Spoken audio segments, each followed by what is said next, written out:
Welcome to X-Men Evolution, episode 46, Uprising of Cyclops is Waiting for Me, an X-Men animated recap podcast. I've gone ahead, changed the order of the script at the tail end of this series just to fuck with Raj. And I'm okay. And I'm Rod. I guess I'm in for a surprise here. Also, I'm hoping that I copied this over before you change. Oh, we'll find out. Because I put it on a dark background because the light background like makes my eyes look like light bulbs. Yeah, now that we have to be conscious of... Oh, yeah, and Yep, that did nothing. I have a light in front of me that made no change. Great. Awesome. You just need to turn the lights behind you down so the one in front. You know what's funny? Today I was at Alan Chicken Chow's like studio grand opening or whatever, and they had the photo booth. They have a lot of these events.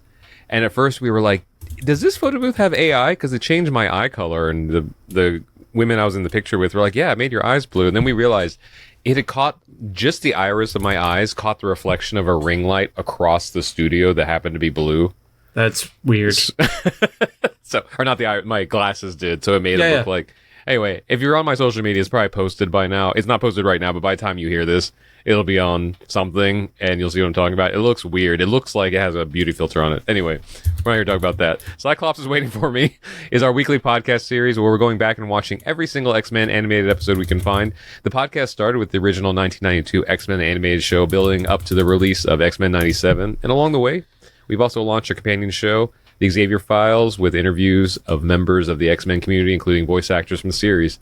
And since season 2 of X-Men 97 is eons away, we're back for the second half of our first watch through of X-Men Evolution. We're in the home stretch now.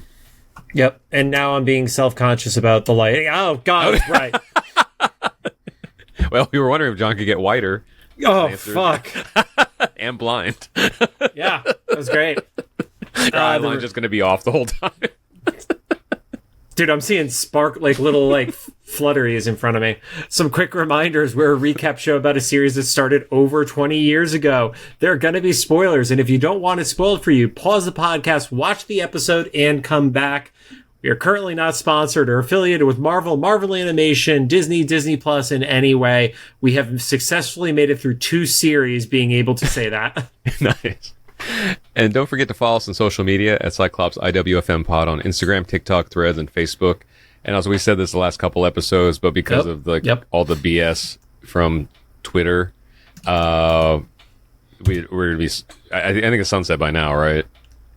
So technically, I have the account still open, but we will not be posting on it anymore. It's mostly just like, you know, there are a few people that we were in communication with via DMs on there and stuff like that. So it's still there, but we're not going to ever post on there again. Fuck that place.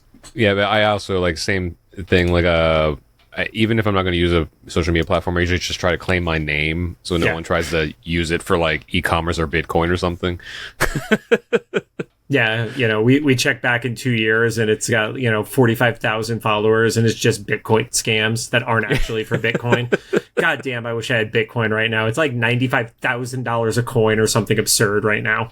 I have it and I'm not supposed to look at it for 5 more years, I think. But you have you have a full Bitcoin? No, not a whole one. Oh, okay. I have some partial. I forget that's a weird denomination.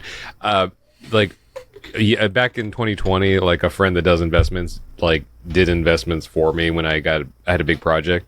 And so he set the stuff both in crypto and traditional exchange stuff. And he was like, okay, cool. You shouldn't not even peek into this for at least a decade.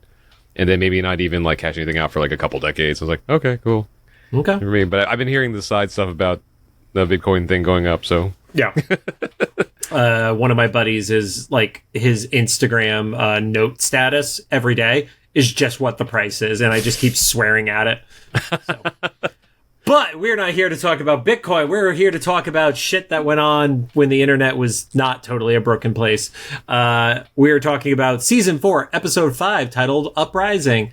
It aired on September 27th of 2003. Currently sits at a 7.3 star rating on the IMDb. And I knew about this episode in advance because it had been spoiled for me when Spyke went away, that we wouldn't see him for a full season, basically, in between the episodes, and that this was going to be the episode where it comes back to Spyke. So. Oh, nice. Once again, this was an episode that was spoiled for me through the thumbnail that Disney Plus generated. Oh, yeah, that wasn't even subtle. Yep. So episode starts off with a previously where it's the Morlocks with Evan, Evan leaving Storm. We get a reminder about Bolivar Trask and the Sentinels. You get a reminder about the Apocalypse Dome, and then Magneto turning into Sailor Moon Stardust. So, for me, this was kind of like, oh, we're going to start having a build episode. That's kind of how it felt at the beginning, for me at least. Mm-hmm. Like, it was like, this episode is going to have stakes tied to it, essentially. That's something I'm loving. The more, like, even though the high school stuff was fun, I don't begrudge that at all. Mm-hmm. I just really love the superhero stories. Yep. And this one specifically it feels more X-Men. And I think, we've spoken to Jake about the X-Men 97 series, and he made a good point. Like, X-Men are at their best or X-Men are inherently oppressed. Like, that's like one of like their kind of canon things. And so, mm-hmm. What I think people like me felt was like a little bit missing from the earlier seasons of this particular series was that wasn't there because they were, specifically hiding it. Mm-hmm. And like finally, we'll talk about in this episode, it's like, this is X-Men. This is hardcore X-Men, yeah. So episode kicks off, which I realize I say that a lot because I do the whole thing of, you're never going to get better at podcasting if you don't listen to your shit, which is okay. One of my favorite things that came from that panel at LA Comic-Con. But I say that all the time. So they are talking about the dome on TV and that another one has popped up in the Shenxi province of China. And is like, oh, shit, what's going on that there's multiple locations spawning across the world for this thing? Mm-hmm. So I love, even though it's not a apocalypse-centric episode by any means, I just kind of love the whole, like, using him as a plot device to get across the local tensions that start popping up throughout this thing. And also, they're finally fucking, like, addressing all the stuff. Like, not just this, but, like, we'll talk about more of it, like, other things that were like, what happened to that thing? Mm-hmm. That was, like, a major event. Yeah. We see a mutant kid sitting in front of the screen. Did you have like an inkling as to it being morph or not morph, Jesus, to being leech that early in the episode? No. But when it got revealed, I was like, oh, that makes so much sense. Yeah. I have to admit, even when the powers happen, I didn't quite grasp it. I don't think I've ever seen it portrayed that way either. Mm-hmm. But yeah, it makes sense on hindsight because they kept calling him Dorian.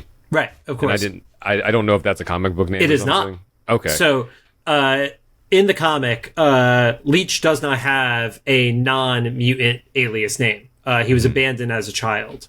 So, in the live-action movies, which Rod, major fan of, it's James/Jimmy is his name there. And then here it is Dorian. And I think that was also like part of that, like, oh, let's give you a reveal moment later. Because if you heard the name early on and like you heard like, Dorian Leech or something like that, it wouldn't have had the reveal we get later in the episode.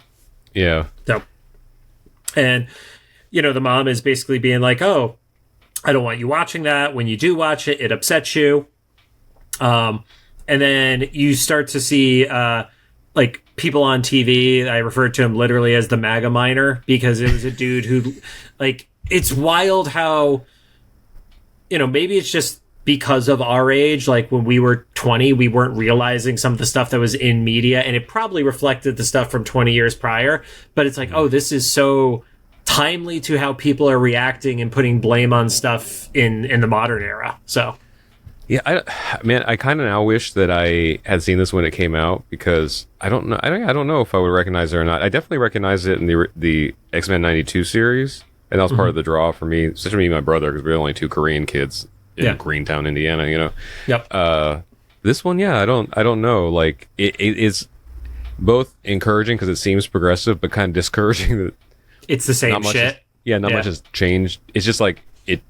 We were talking early before we were recording about like a show having power vacuums and stuff being portrayed, and it's like I feel like, is there like a bigotry vacuum? Like when one kind of gets some progress made, then just like a new form appears. Well, isn't a part of that like the thing with generations? Like like everybody for a while was saying like, oh, Gen Z is going to be the most progressive generation. It's like we're actually seeing Gen Z is starting to slip a little bit into a conservative side of stuff, because they saw our generation and the younger members of Gen X being so progressive that it ends up having like this backlash back and forth kind of vibe to it. I kind of believe that it's like a pendulum swing or whatever. But hey guys, the system doesn't work for anybody. We have to change it. Yeah, maybe tax the billionaires before we worry about anybody else. A diner worker ends up throwing a bag of food into the dumpster, and the person who I referred to as not Leech because I couldn't remember his name. Oh yeah, see, I thought that was going to be Leech just because we saw like a beanie. And like his skin. Just general design, he looks like an older version of Leech. Lucid. Yes. Yep. I have that written somewhere else because they say his name later. And then we see a little bit of Lucid's powers where he's actually able to pick a lock by seeing through it. So he's actually like seeing the gears and where it clicks and stuff like that. I kind of dig seeing the explanation of how powers work for the person using the power. So yeah. It's also a power that I don't think, man, it's so fitting for like Morlocks, right? Because like Superman, would use something like that to like see through buildings and stuff, but these guys are just trying to survive. So that's where like the application of their powers go through. You wonder if they had like Xavier's privilege, where that power could go. Yep. Well, I mean, you do see even in the comics and stuff like that, the passable mutants, the ones who look like humans, like the Emma Frosts of the world, and like her brother being a problem. Like there are those rich nuisances that exist in comics, and we know obviously Emma has moved over to the good side, but remember she started as a white queen in the Hellfire Club, so she wasn't always on the side of angels. So yeah. Car pulls up, sees him. They have a car chase through the alleys, and I don't know if you clocked this.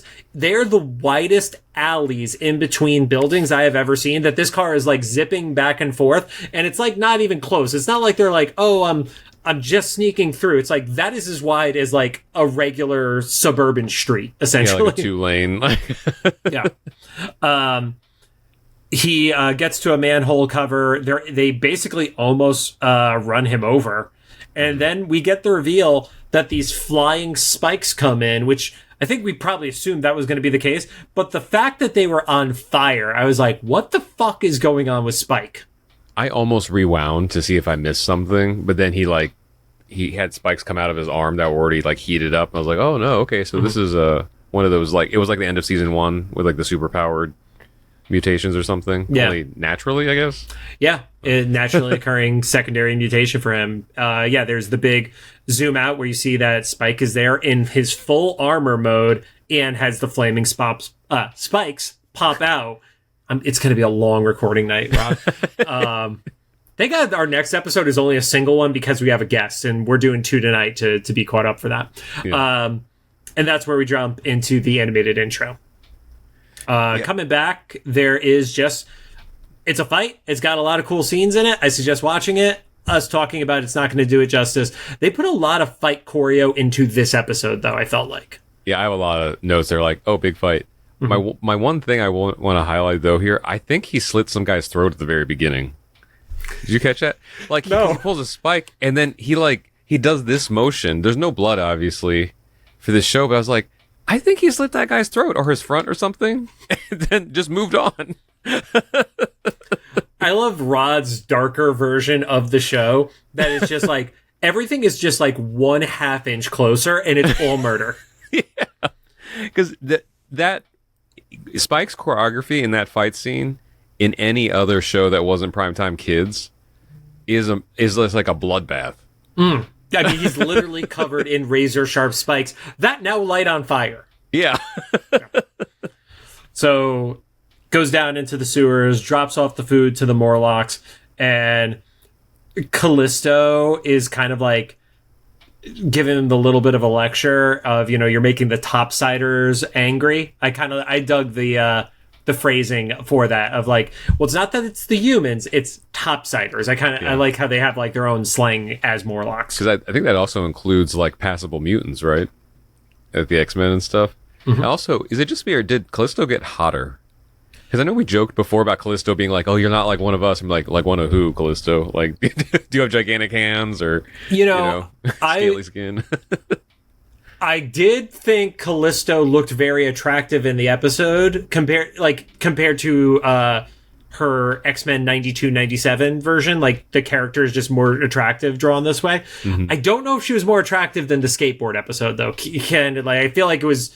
Maybe we just saw more of her because she was mostly covered in the trench coat in the previous episode. Oh, maybe that's it, yeah. Maybe that's it. I'm not 100% sure, though. But she just kind of stands out in that crew because that whole crew... They all have some sort of like physical tell that they're a mutant. And Callisto, like I think you mentioned in the last episode we saw her, and like she has an eye patch, I guess. She has an eye patch, and then like a hairline scar across her cheek. Okay, it's like, all right, you would be the hot girl who's at the tattoo parlor, like, right? Yeah, otherwise, like she's like real fit, like wearing like form-fitting clothing. Anyway, yep.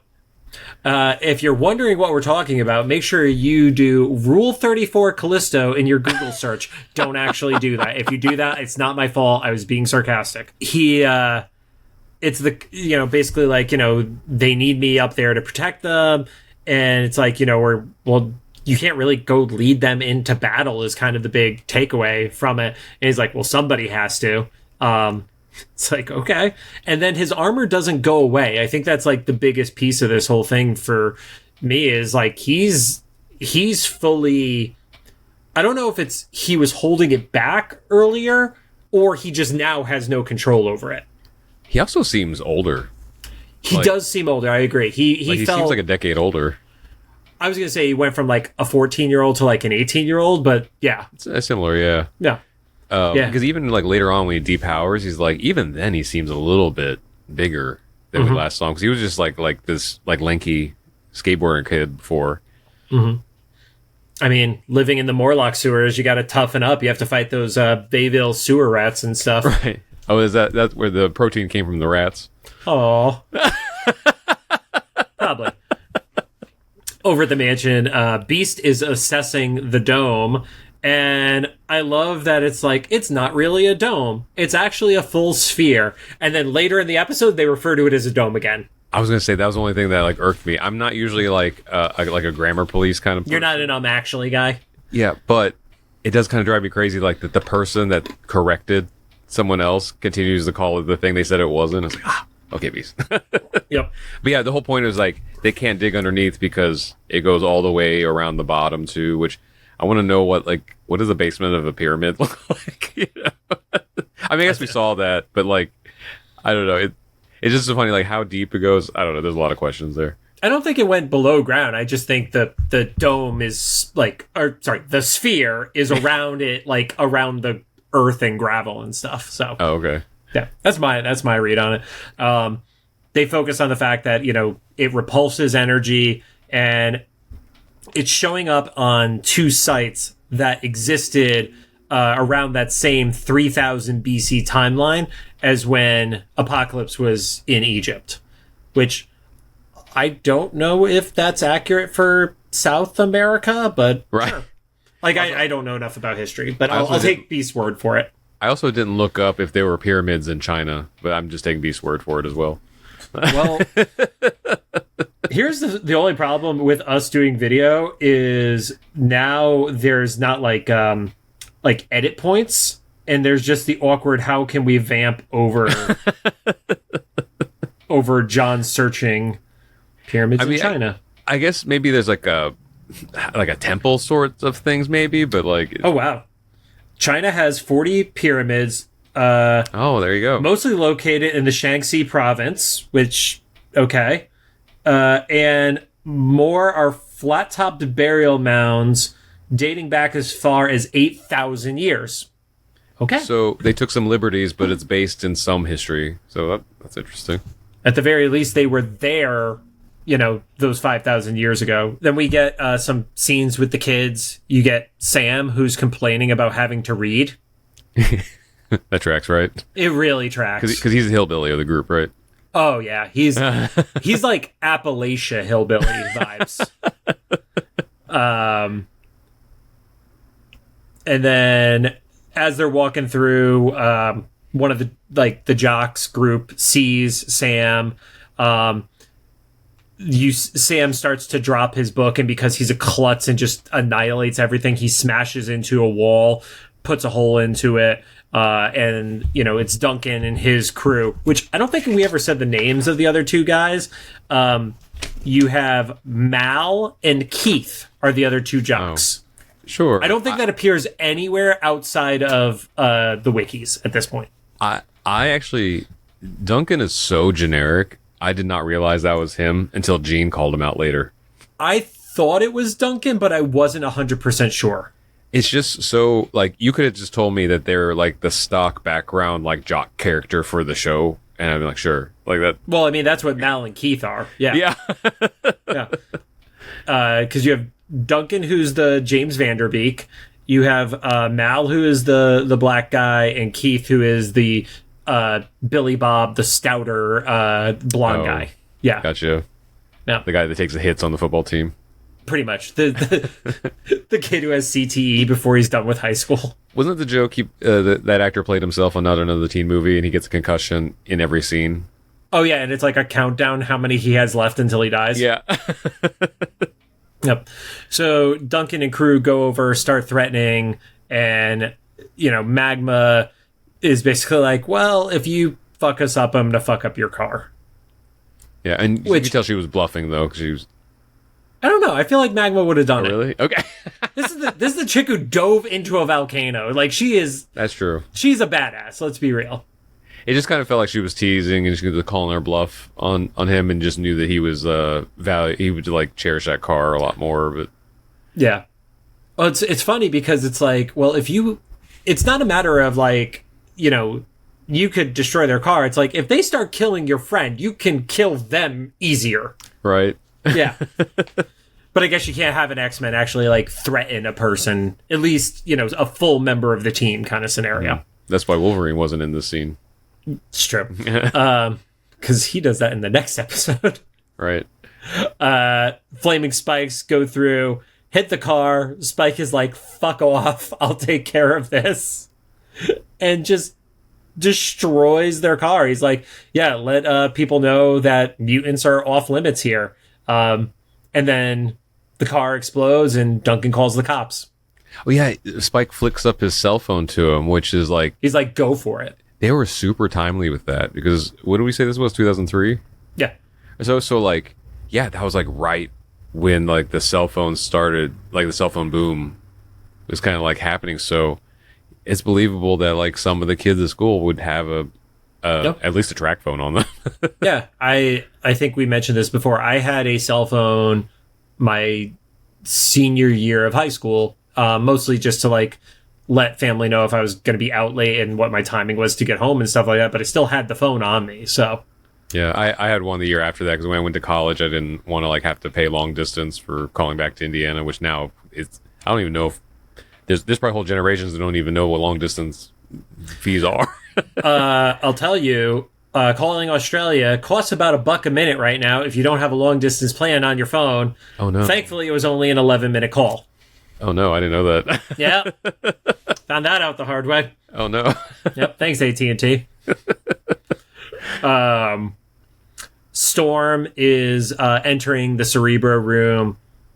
Wolverine and Xavier are there talking with Sam and Amara, and they're obviously looking for Spike. They note the fact that his powers have continued to develop. It's not the same as what it was. And Storm is like, oh, well, he's in the sewers. I should go down there. And they give the whole, like, well, maybe you're not the best person to have this conversation scenario. But I think it's also, like, you also have claustrophobia. Oh, I didn't think about that. That's not a great spot for her. This Storm is so underutilized, I feel like. I mean, she's not bad. She's still not Halle Berry bad. But, right. like, she doesn't have the omnipotence that some of the other depictions have of her, but I forgot about that. It's also interesting how like we almost got the Storm Morlock story again with that, you know. It's like they were teasing at it. Yeah, well, that is based in the comic too. Like it's like, you know, Storm and Callisto have this ongoing rivalry and such. And I think even in this version, it's like there's even more reason for her to have it, because it's like, well, you kind of influenced my nephew, right? Xavier pushes back, and Storm is like, "No, I should have gone sooner." And my comment was, "Yes, you should have gone for him sooner." I do appreciate, that's another thing I like about this episode, is a more like realistic conversation, because like, yeah, you should have gone sooner, because Cerebro could have tracked him at any point at this time, especially if he's always powered up. Yeah, and they seem to put into the story that Cerebro can detect mutants when their powers are active. But then like Wolverine's reaction too when he gets recruited, he's like, "Listen, I don't know if I'm the best person either. If you want someone level-headed." Yeah, and Xavier's like, "But you're going to have the most impact." And it's like, I might agree with him on some of this stuff, right? And kill some people along the way. Beast interrupts telekinetically, talking to Charles, and you see that the Chinese government has decided to clear the entire province out because they're going to launch like explosives at the dome / sphere. The one that like shoots the energy back out into the surroundings. And I love that, you know, Beast is listening in on the headphones, and it gives the impression that he can at least understand Mandarin, because he's able to understand like the live report of what is coming through. Like that wasn't, oh, it got interpreted by an American. It's like, no, he's like listening to the real time, like shit hitting the fan. And it's like, yep, everything is level for Miles except for the sphere itself. Yeah. Like we were saying earlier, like it's not even really a B plot as much because they don't resolve it at all, but at least they address it. It feels a little bit more like comic book storytelling, especially like if this literally jumps to a scene that could have happened in literally any episode, where it was Fury pulling Trask out and being like, you know, we need to release you, and we need you to boot up this program again because of the dome threat. And it just has like me screaming at the screen because he said dome. Oh, well, not just that. Oh, I didn't even think about that. But just like, it's like, you can't get Trask, but also like, they were like, firepower didn't work. Let's get bigger firepower. Let's get robots. Robots with firepower. That has never done us wrong, right? In the past, in any iteration. No. Never. I'm waiting for the Lego when I build it to try to murder me in my sleep like it's Toy Story. There you go. It's like a Chucky. It's just a Sentinel. Logan is in the sewers. I don't think I've ever actually known Callisto's power, but you have a moment with Callisto and Caliban where it's like, yeah, I sense him too. I didn't know she had tracking powers. I literally realized I know nothing about this character. What did I think that she had in the original X-Men? Aside from being hot. Yeah. Well, I think it was like power sensing or something. Like she could tell if someone's a mutant. But yeah, it was kind of vague. It wasn't like explained too much, but it was like, oh, you're a mutant or something. But I don't know. Yeah. And we get Caliban, of course, made sense because we know he's a tracker. That's always been a part of his character and such. And then they tell Facade to go find him, and Facade jumps through the walls. That's such a cool power. Yeah. And, it really is. I hope that that's his real name. And then it just, you know, that comic book logic, you know, kind of like later when they're like, oh, Mrs. Leach. I'm like, oh, how serendipitous of you. That name. I mean, Tommy's real name is Tommy, so right. Evan arrives. There's like a quick moment between Wolverine and Facade where he's basically like, you probably don't want to be here. And then Evan's like, I kind of expected my aunt to be there. And it's like, yes, I expected your aunt to be there too. Everybody in this episode is just criticizing the writing of the previous seasons. It's literally just people like you who are upset about how Storm is treated. Right. Wolverine mentions that Evan's actions have Charles concerned. And Evan's like, am I wrong? Like, tell me I'm wrong. He's like, literally, I'm giving you this option right now. And Wolverine's response is, No, if I was in your shoes, I'd probably do the same thing. Yeah. What do you say, like, at your age? But at your age and, like, in your position. It was like like two things like that, yeah. Because Wolverine probably was in that position, given how long he's been alive. Mm-hmm. But I do like that he was like, now I'm part of a bigger picture. Like, you kind of zoom out. That's the frustration of getting older, is like, even now there's like little, like, not stuff this big, but like, I'm like, oh, I want to take a stand on that. But then it's like, is this going to do more damage to the bigger picture than like my isolated incident or something? Is like, this sucks. I don't want things to be connected. Mm-hmm. Yeah. And, Spike's response, which is valid, is like, they need rights. They need a guardian. They should be able to go and buy groceries. And then, of course, immediately the writing says, okay, then we're going to show him walking into a grocery store fully armored up. And, of course, that has an effect on Dorian, because Dorian sees it, but he also has this whole, like, oh, shit's about to go down. Like, he has a vibe that bad stuff is going to happen. Yes, the headaches he keeps getting. Yeah, right? And I don't remember that ever being a part of the Leech character, so that may just be specific to the evolution version of him. So by the end, I kind of...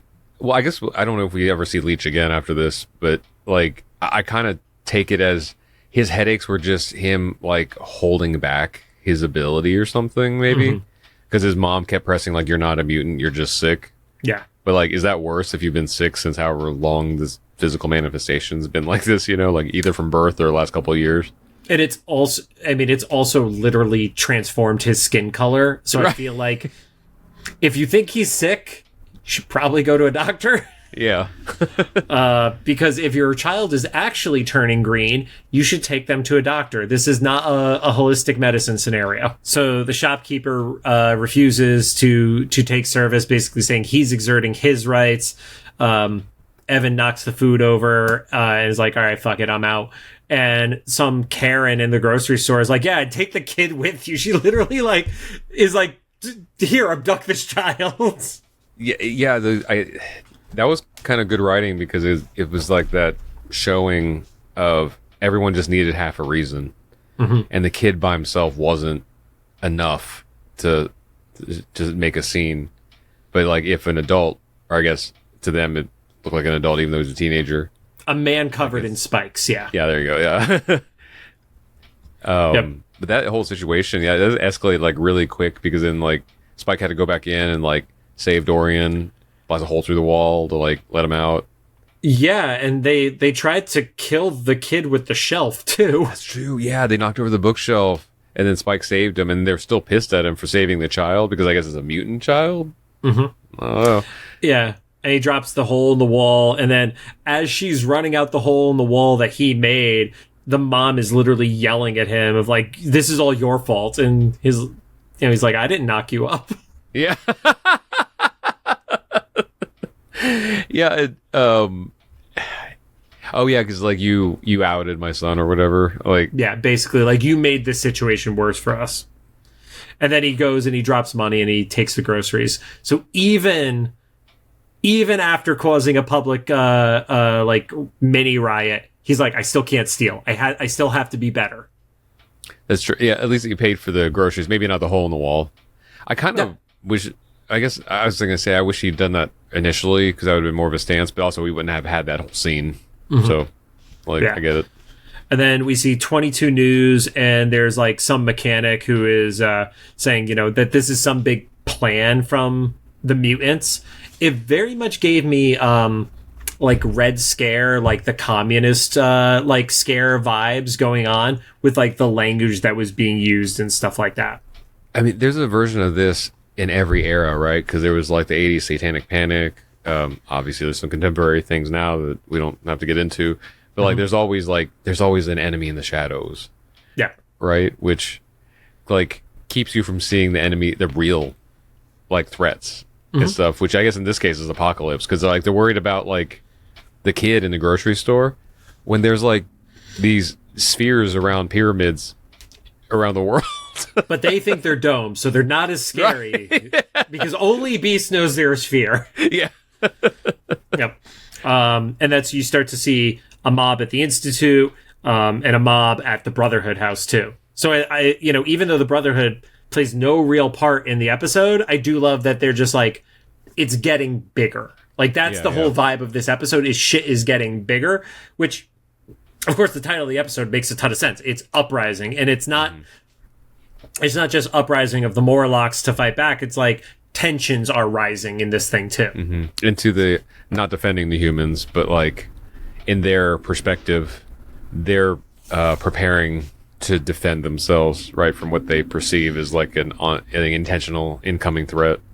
So how did Duncan get the laser gun?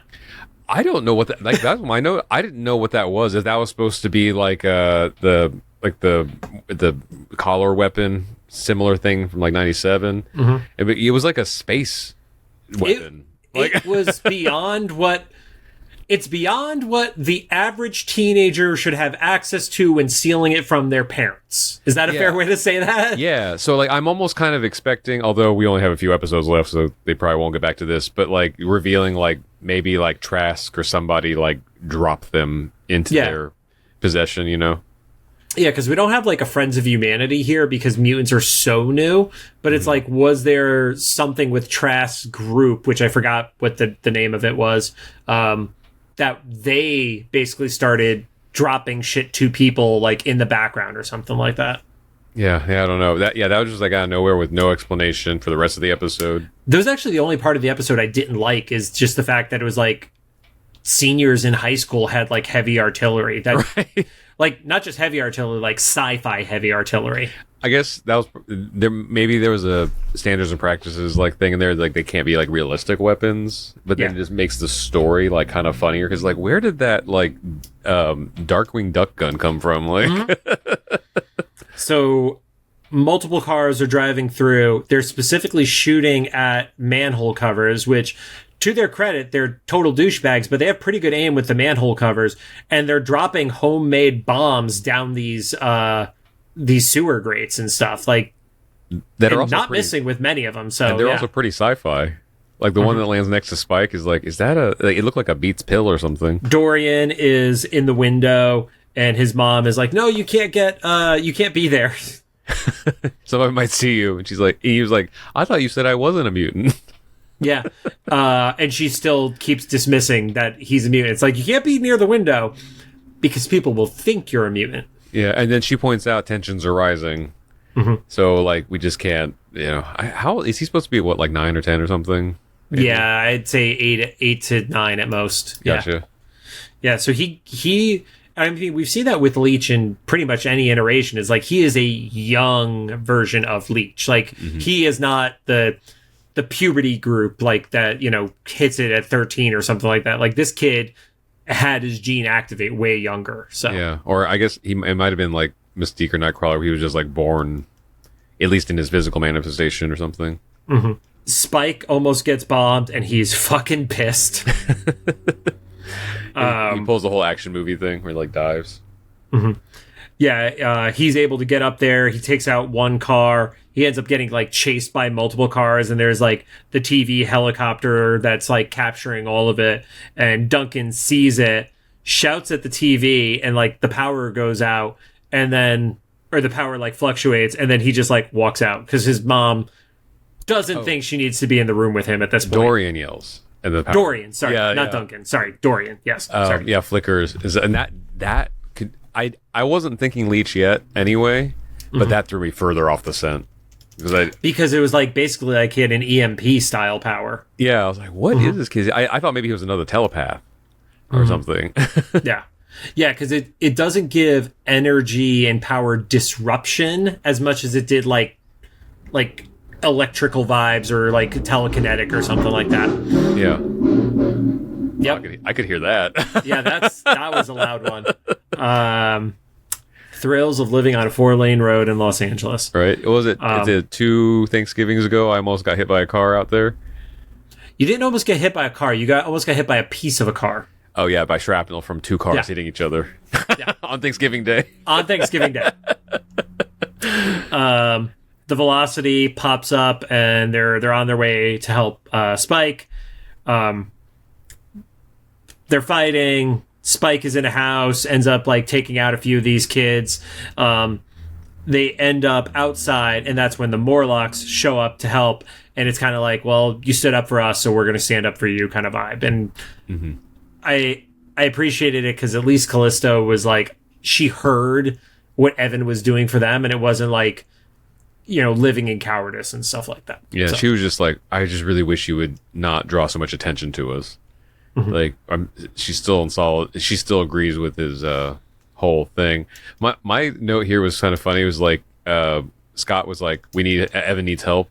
And they cut to Evan. And I was like, Evan looks like he's doing just fine.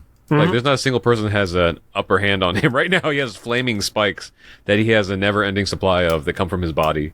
Yeah, and he immediately is like, you shouldn't be here. And Cyclops' response is like, well, neither should you. And it's like, God damn it, Scott.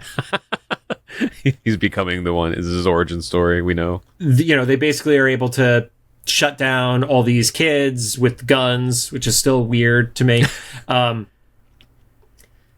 Duncan has the moment with Jean, which we never got real resolution to, where he just is like, I'm going to shoot Jean. Yeah, I guess it's one way for a dude like that to deal with a breakup. He that insecure. And that's when she said, like, enough, Duncan. I was like, oh, that's who that dude is. Yes. Okay. Like, yep. There's police that arrive, or police copter is arriving. They're telling people to put the guns down. And then there's a chance for Duncan where he's like about to shoot Spyke, and Dorian walks in front of it. And Spyke is able to get around and take the hit. I was like, oh, they're going to just shoot a kid. They're just going to go for it in the show. That was a genuinely like kind of like tense moment, because I was just like, Dorian wasn't walking. It didn't look like he was walking in to protect Evan or try to protect Evan. It's like he was just like, dude, what? Where am I right now? Yeah, just completely oblivious to shit. Yeah, but then Spyke is like, what are you doing here? And blocks him. And then that's when Dorian, like, he EMPs, I guess? Is that the best way to put it? He EMPs the power of all of Bayville, like, within, like, so many blocks. And also, everybody's power goes away. Like, Jean drops to the ground. Cyclops is able to, like, open his eyes. I liked how, because Spyke lost his, like, physical power, and Scott, you could see his eyes, we just kind of gloss over the fact that Jean had fallen from about 20 feet in the air and would have a broken neck. Or at least, like, broke her, like, tailbone or something like that. No, they realize that everybody's energy is suppressed. Spyke apologizes. What were my notes at the end of this thing? Oh, the mom is pissed. That's what it says. Oh, because that's when she was like, you made this worse for my son for, like, outing him. It's like, yeah, but he also has, like, scales and green skin. And, yeah.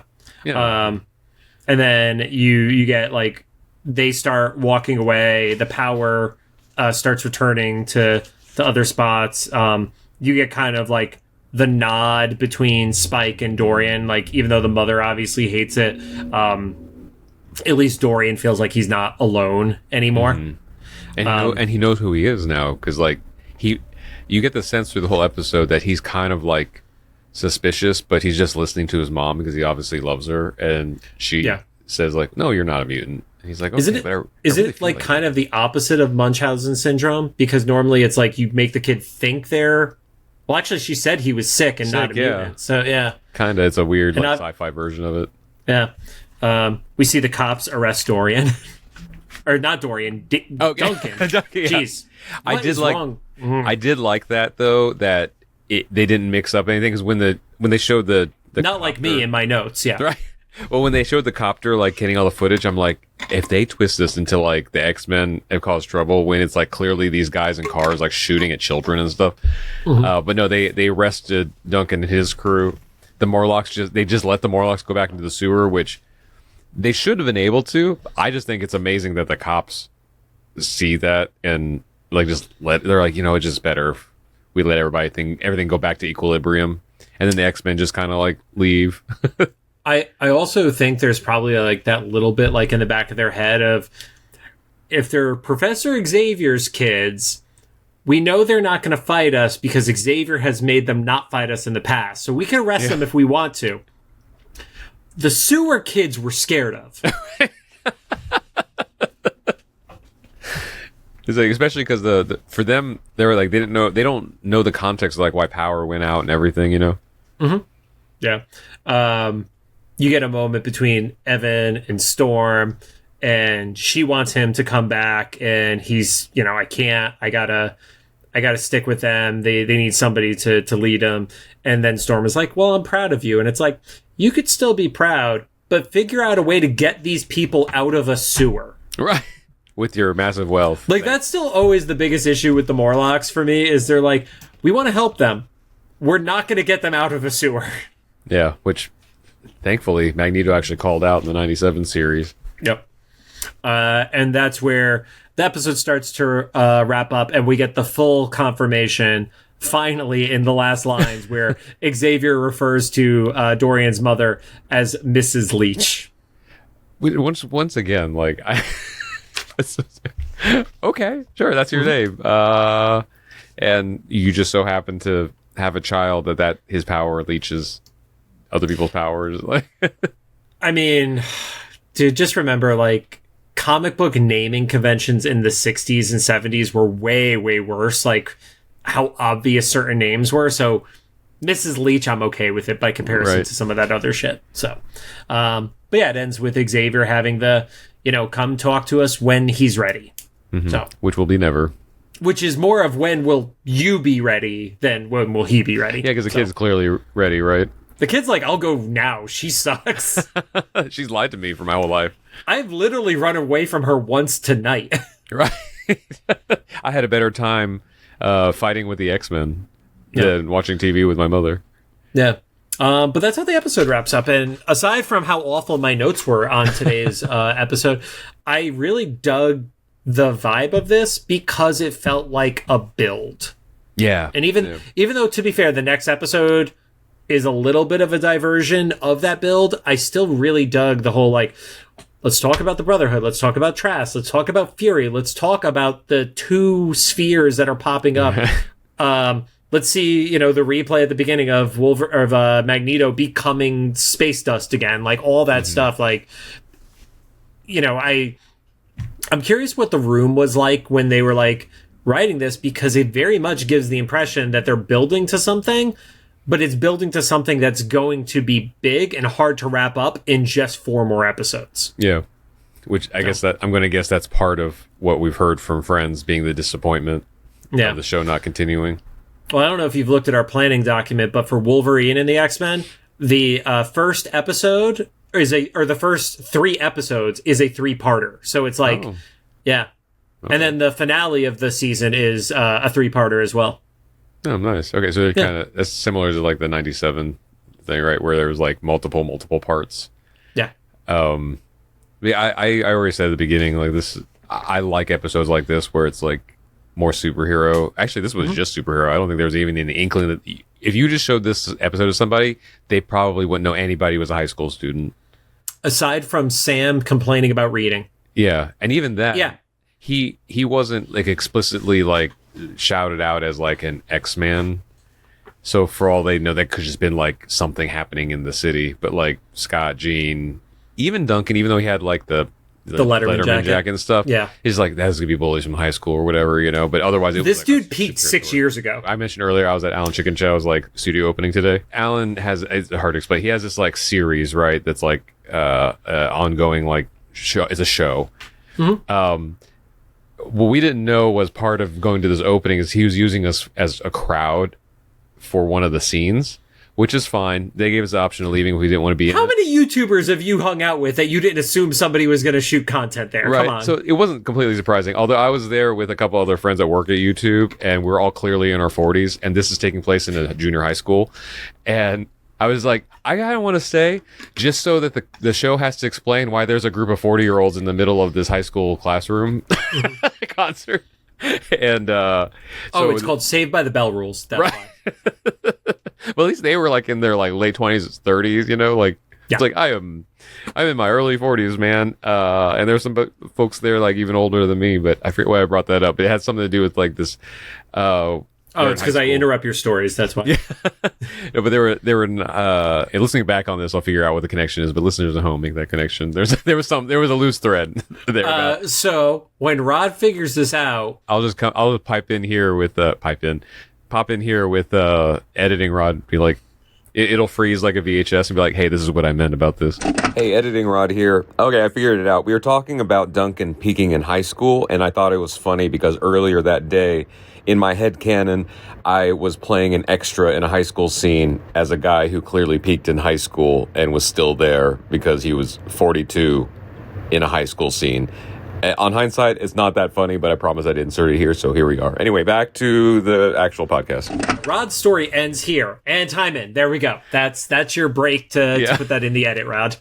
Or cut out all of it together. We'll see. No, leave it. This shit show of a show. Like, why bother cutting it? Yeah, that's the episode. Next episode we are getting to next week is called Cajun Spice, which is a Gambit episode, if you hadn't guessed. I would argue just as much of a Rogue episode, but also fitting. Well, yes. Yes.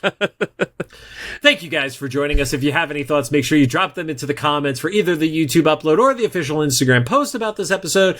And if you like what you heard, we'd appreciate a rating on the podcast app of your choosing. You can find us on Apple Podcasts, iHeartRadio, Amazon Music, Spotify, YouTube Podcasts, and RIP Castbox. It's still there, but now we lost our one listener. Join Castbox out of pity? For them or for us? For us. Okay. We can eat all the pity we can get.